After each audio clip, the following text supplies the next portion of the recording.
জোট নিরপেক্ষ আন্দোলনের নীতিগুলো কি? পরীক্ষায় বারবার আসা এই টপিকটিকে ১ মিনিটে জেনে নাও এই ভিডিওতে। জোট নিরপেক্ষ আন্দোলন বা নন অ্যালাইন্ড মুভমেন্টের কয়েকটি গুরুত্বপূর্ণ নীতি হলো, প্রথমত কোনো সামরিক জোটে অংশগ্রহণ না করা। দ্বিতীয়ত প্রত্যেক দেশের সার্বভৌমত্ব ও আঞ্চলিক অখণ্ডতার প্রতি সম্মান জানানো।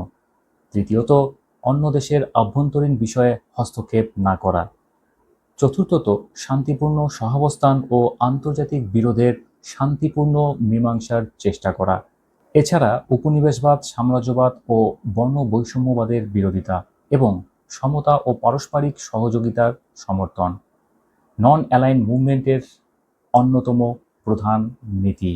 মনে রাখবে, স্বাধীন পররাষ্ট্রনীতি, শান্তিপূর্ণ সহাবস্থান এবং উপনিবেশবাদের বিরোধিতাই হল জোট নিরপেক্ষ আন্দোলনের মূল নীতি। ভিডিওটি ভালো লাগলে লাইক, কমেন্টস ও বন্ধুদের সঙ্গে শেয়ার করো। এমন আরও রাষ্ট্রবিজ্ঞানের শর্ট ভিডিও পেতে এখনই সাবস্ক্রাইব করো আমার political science with Rajesh sir চ্যানেলটিকে।